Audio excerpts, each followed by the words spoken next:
Sejam bem-vindos a mais um vídeo de atualização da carteira pública aqui do canal. Para quem não sabe, no início de 2022, ou seja, vamos completar 3 anos agora no início de 2025, eu iniciei do zero a montagem de uma carteira de investimentos. E todos os meses eu venho aqui, mostro para vocês o que eu tenho feito, como eu tenho estruturado, como eu tenho selecionado os ativos da carteira e como eu tenho feito esse rebalanceamento mensal. Eu invisto na prática todos os meses R$500 mais os dividendos recebidos no período. A ideia desse quadro é mostrar para vocês de fato como funciona a montagem de uma boa carteira de investimentos por longo prazo, como diversificar, porque aqui nessa carteira a gente tem renda fixa, ações, fundos imobiliários e também investimentos no exterior. Então no episódio de hoje eu vou mostrar para vocês o aporte do mês de dezembro, o último aporte de 2024, onde eu vou direcionar a maior parte desse aporte, onde eu estou enxergando as melhores oportunidades. Vou mostrar também toda a estrutura da carteira, rentabilidade em comparação com os principais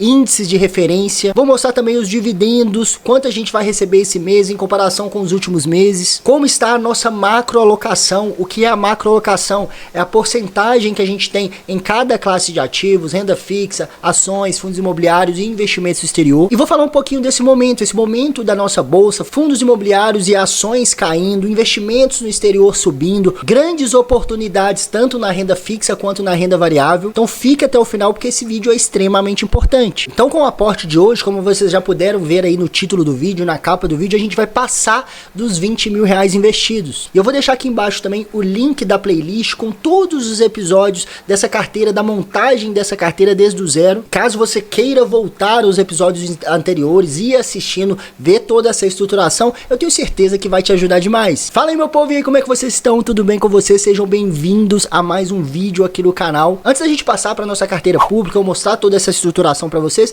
eu quero te pedir primeiro para você se inscrever nesse canal. Deixe também um like aí na confiança se você gosta desse conteúdo, quer aprender sobre investimentos. É importante que você faça isso para que esse conteúdo seja divulgado para o maior número de pessoas. Então, além de te ajudar, vai me ajudar também e com certeza ajudará mais pessoas que estão querendo aprender a montar uma boa carteira de investimentos. Então, sem mais enrolação, bora para nossa carteira, vamos verificar, vamos ver como vai ser o aporte do mês de dezembro, o último aporte de 2024. Então vamos lá, pessoal, já estou aqui no nosso Status Invest, o site que a gente utiliza para organizar e consolidar a nossa carteira de investimentos. Eu sempre falo, eu sempre gosto de ressaltar a importância de você utilizar esse tipo de site, esse tipo de aplicativo para você controlar e conseguir organizar e fazer o rebalanceamento da sua carteira do jeito certo, igual eu vou mostrar para vocês aqui nesse vídeo. Outras boas opções, outro site que eu gosto bastante também, além do Status Invest, é o Investidor 10, tem o Trademap também, o Kinvo. Então, à medida que sua carteira vai crescendo, é difícil você organizar e controlar apenas pelo aplicativo da sua corretora. Começa a ficar confuso, porque a corretora não nos fornece o tipo de informação que a gente tem aqui totalmente organizado, como vocês vão ver. Porque aqui a gente tem a rentabilidade no período, a gente pode escolher aqui o período que a gente quer ver, como está o desempenho da nossa carteira em comparação aos principais índices, a evolução do patrimônio, a evolução dos dividendos. Por exemplo, esse mês a gente recebeu um total de R$67, a nossa macroalocação, a composição da nossa carteira, a porcentagem em cada classe de ativos. Vamos começar dando uma olhadinha aqui na nossa rentabilidade. Como vocês podem ver, no último ano a nossa rentabilidade está em 12,44% e a rentabilidade total da carteira em 34%.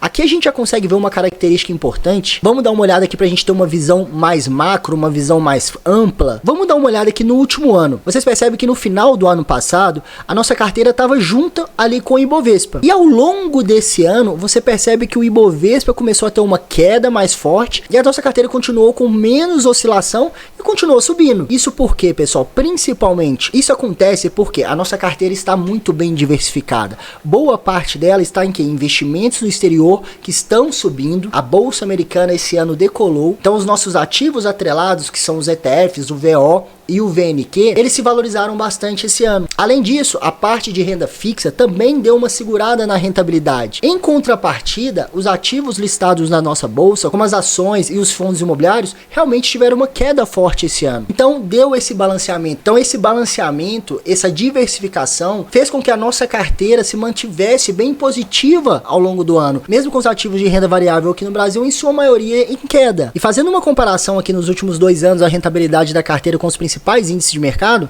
você vê que a nossa carteira, a rentabilidade dela está aqui em primeiro lugar, com 32% contra 25% do CDI, 21% do Ibovespa, 5% do IFIX e 9% do IPCA. Vocês podem ver que na metade desse ano para cá, o Ibovespa ele vem em queda e principalmente o IFIX. Olha a queda do IFIX, que é essa linha mais escura. Teve uma queda acentuada principalmente agora no último mês. Mas mesmo assim, a nossa carteira segurou, justamente porque o que eu acabei de explicar para vocês. A bolsa americana vem subindo bastante e a parte da renda fixa também conseguiu segurar bem. Ah, Pedro, então por que? Me explica, eu não tô entendendo por que os meus ativos não param de cair, minhas ações, meus fundos imobiliários, o que está acontecendo? Primeiro ponto que vocês têm que entender, que o mercado de renda variável, ele vai variar, o próprio nome já fala, existem ciclos de mercado, isso a gente já passou várias vezes, e principalmente o que vai determinar no curto prazo, que é o que está acontecendo agora, se a bolsa vai subir, se a bolsa vai cair, se os nossos fundos imobiliários vão subir, está diretamente relacionado à economia do país, ao risco do governo. E o que está acontecendo agora nesse momento? A gente está vendo a inflação subindo, taxa de juros tendo que subir também justamente para conter essa inflação. A gente está tendo um risco em relação à política de gastos do governo, porque a partir do momento que um governo ele não demonstra que irá controlar os gastos, não terá um controle do seu orçamento, isso mostra para o mercado, mostra para os investidores, tanto do Brasil quanto do mundo inteiro, que é um risco investir aqui dentro, mostra que o país não passa segurança. Porque se o governo se mantém igual está acontecendo agora, gastando mais do que arrecada, sempre em déficit, a consequência disso é o que? A dívida pública aumentar cada vez mais. Como ele está gastando muito desenfreadamente, qual que é uma grande consequência disso tudo? A inflação, o aumento dos preços ao longo do tempo. Então, enquanto o governo não mostrar que ele vai ter uma política fiscal, uma política orçamentária controlada, ele vai enxugar de fato os gastos, vai ter uma consciência em relação a isso, o mercado vai continuar batendo nos ativos de renda variável. Que os grandes investidores estão retirando o seu dinheiro aqui do Brasil, trazendo também o que? O aumento do dólar. Então, esse aumento do dólar bateu a máxima histórica, superou os R$6, é muito em consequência também dessa política fiscal. E tudo isso é muito prejudicial. Inflação alta, dólar alto, taxa Selic alta. Isso traz um grande risco para a economia de um país. E o único meio de controlar essa inflação é através da política monetária, que foi o que aconteceu essa semana. O Copom elevou a Selic para 12,25% ao ano. Porque com a alta dessa taxa Selic,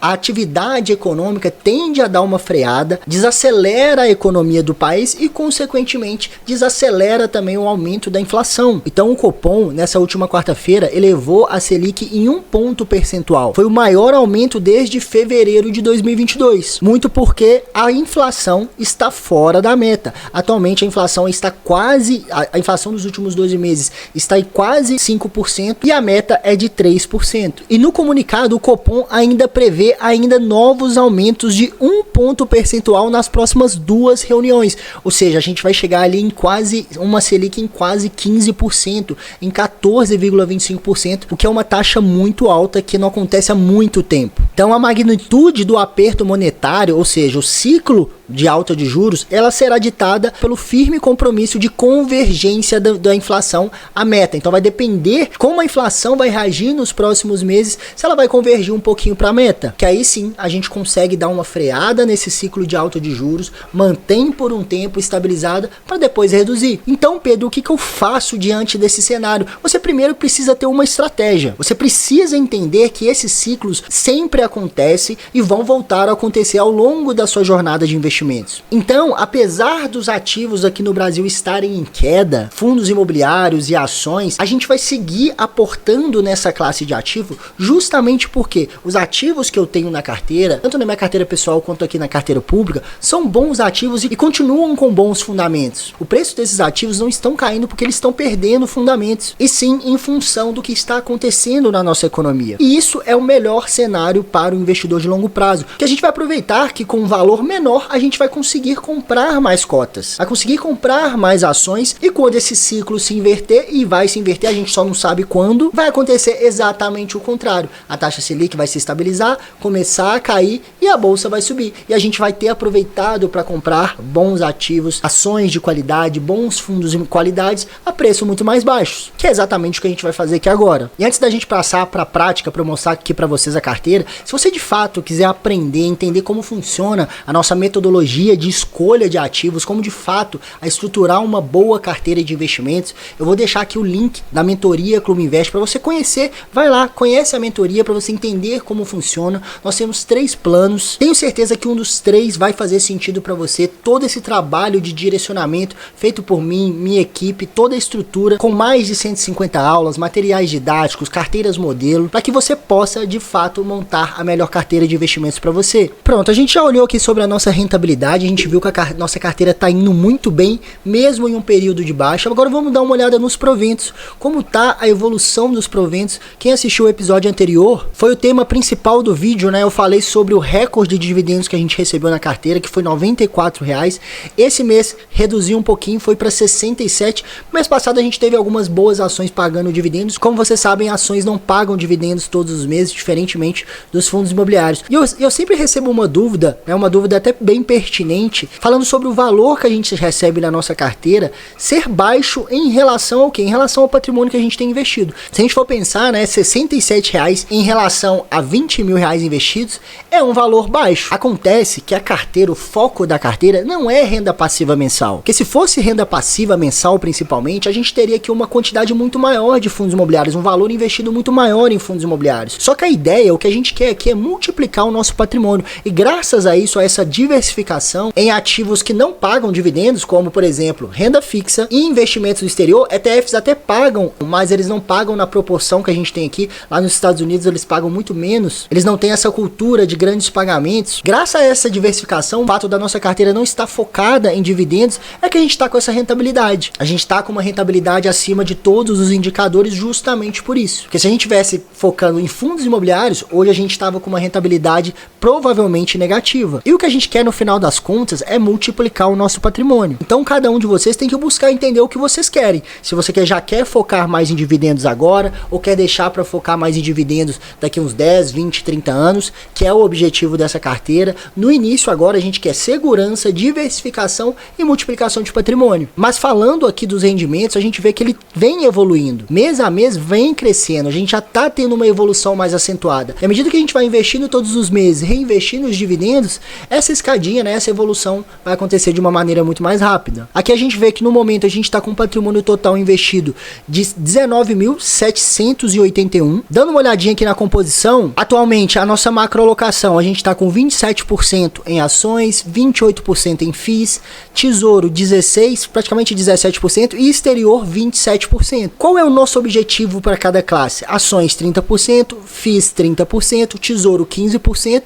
e ETF no exterior o objetivo é 25%. Então essas duas últimas classes estão acima dos nossos objetivos e as outras duas estão para trás. Então mais uma vez e mais um mês eu vou dedicar a maior parte do nosso aporte para ações e fundos imobiliários, principalmente fundos imobiliários, justamente porque são os ativos que estão mais em queda, que estão abrindo maior oportunidade para a gente aproveitar, continuar aproveitando esse momento da nossa economia. Vou comprar também mais uma vez um pouquinho do Tesouro IPCA, justamente porque a gente está em patamares históricos do Tesouro IPCA. Tesouro IPCA mais 2026 está com aí IPCA mais 7,30%. Isso não acontece há quase 10 anos. Então a gente não pode também deixar passar essa oportunidade mais uma vez, apesar de estar acima da nossa meta. Mas não tem problema. A gente pode passar um pouquinho da meta agora, mas depois a gente volta a buscar essa meta de 15%. Vejam bem a nossa carteira de fundos imobiliários. Nós possuímos 7 fundos imobiliários: KNRI, VISC, XPLG, KNCR,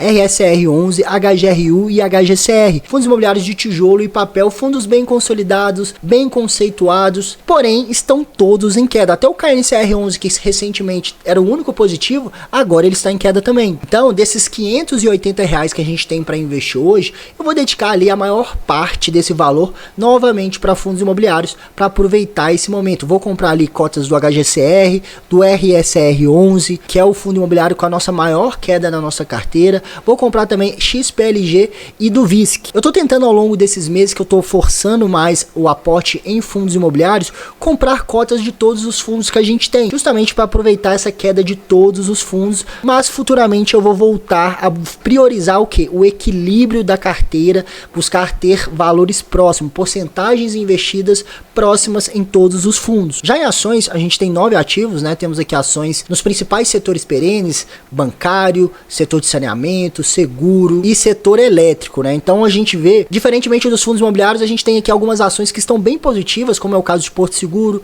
Caixa Seguridade, Sanepar, Copel. Outras estão no negativo. E nesse caso eu vou utilizar um pouco desse aporte nas empresas que estão mais para trás, que é o que? É Santander e Banco do Brasil. Banco do Brasil foi a última empresa que a gente adicionou na carteira, então ela está com um valor bem abaixo das demais, como vocês podem ver. Todas as outras estão ali entre 500 e 700 reais. Banco do Brasil está ali na casa dos 200 reais. Então eu vou priorizar o aporte em Banco do Brasil, porque eu continuo enxergando também uma baita oportunidade nessa ação. E para finalizar a carteira, que a gente tem os títulos do Tesouro, né? A gente tem ali cerca de 3.300 reais investidos. Vou comprar aqui cerca de 100 reais do Tesouro IPCA mais 2026 a uma taxa de IPCA mais 7,32%. E como eu falei para vocês, exterior a gente novamente não vai voltar a mexer, muito porque os nossos ativos, tanto o VNQ quanto o VO, estão com uma rentabilidade muito alta, estão ali com mais de 27%. Então a gente já atingiu um patamar bem acima do que a gente quer lá no exterior,